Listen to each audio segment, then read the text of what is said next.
जनअपेक्षा news channel में आपका स्वागत है। मैं हूं आपके साथ दीप्ति। आइए रुक करते हैं आज की खास खबर के साथ।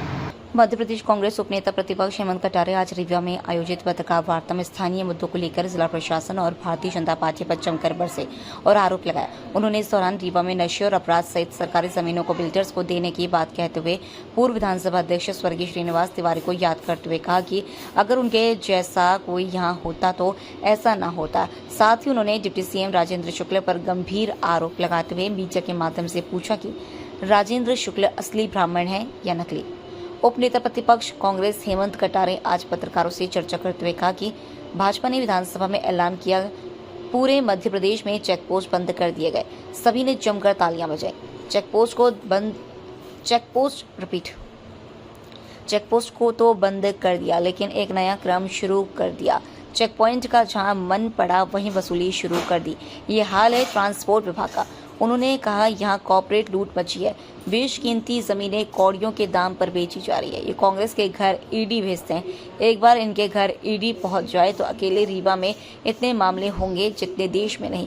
उपनेता प्रतिपक्ष ने कहा कि समाज सेवियों ने बताया कि परशुराम मंदिर को बीजेपी और प्रशासन के संरक्षण में तोड़ दिया गया है। मैं स्वयं मंदिर का भ्रमण किया, मंदिर का छत तक तोड़ दिया। ये धर्म की बात करते हैं और धर्म की राजनीति करते हैं। मैं जब दोबारा रीवा आऊंगा तो जो हो सकेगा मंदिर के लिए करूंगा। धर्म की राजनीति नहीं करते। रीवा ब्राह्मणों की राजधानी कहलाती है। पंडित श्रीनिवास तिवारी याद आते हैं। अगर उनके जैसा कोई यहाँ होता तो यह सब नहीं होता। राजेंद्र शुक्ल असली ब्राह्मण है या नकली। उपनेता प्रतिपक्ष कटारे ने कहा कि रीवा का गौरवशाली इतिहास रहा है। कुछ नेताओं की वजह से दिन प्रतिदिन कलंकित हो रहा है। आज आमजन के बीच बहस चल रही है। चर्चा है कि रीवा भविष्य में कोरेक्स सिटी होगा या समदड़िया सिटी। रीवा में नशा बढ़ रहा है और नशे की वजह से अपराध।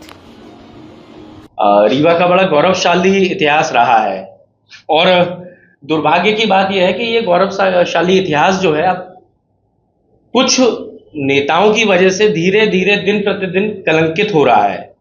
और कैसे हो रहा है, मैं सिर्फ आरोप प्रत्यारोप नहीं, आप खुद भी सब बुद्धिजीवी हैं, आप भी इस चीज को अपना स्वतः आकलन कीजिएगा। जो मैं कह रहा हूं आप विश्वास कीजिएगा। आज बहस ये चल रही है आम जनों में, चाहे मजाक में कह लें चाहे किसी भी रूप में कह लें, लेकिन लोग चर्चा ये करते हैं कि रीवा अब कोरेक्स सिटी कहलाएगी भविष्य में या समदड़िया नगर कहलाएगा भविष्य में। ये चर्चा का विषय है। अब आप बताइए कि रीवा के विषय में इस तरह के जो रीवा का गौरवशाली इतिहास है उसको कैसे मिटाया जा रहा है और यहाँ के नेताओं की इसमें सबकी संलिप्तता है। और जब नशा बढ़ता है तो निश्चित ही नशा का पर्यायवाची है अपराध, क्राइम। नशा बढ़ेगा तो क्राइम भी बढ़ेगा। अब नशा चाहे कोरेक्स के रूप में बढ़े, चाहे गांजे के रूप में बढ़ रहा हो, चाहे घर घर शराब। पहले तो दुकानों का सिस्टम था, यहां तो सुना है कि गांव शराब उपलब्ध है। एक व्यक्ति गांव में ही अपना वो खोला हुआ है, वो भाजपा के संरक्षण में बैठता है और किसी व्यक्ति को दुकान तक जाना ही नहीं। इतनी आसानी कर दी है कि घर के अंदर ही शराब दी जा रही है। और दूसरी तरफ ये महिला सशक्तिकरण की बातें करते हैं, घर घर शराब बांट रहे हैं। नई एक्साइज पॉलिसी भी जो बन रही है वो इतनी खतरनाक बन रही है कि दिल्ली की एक्साइज पॉलिसी तो उसके सामने फेल हो जाएगी।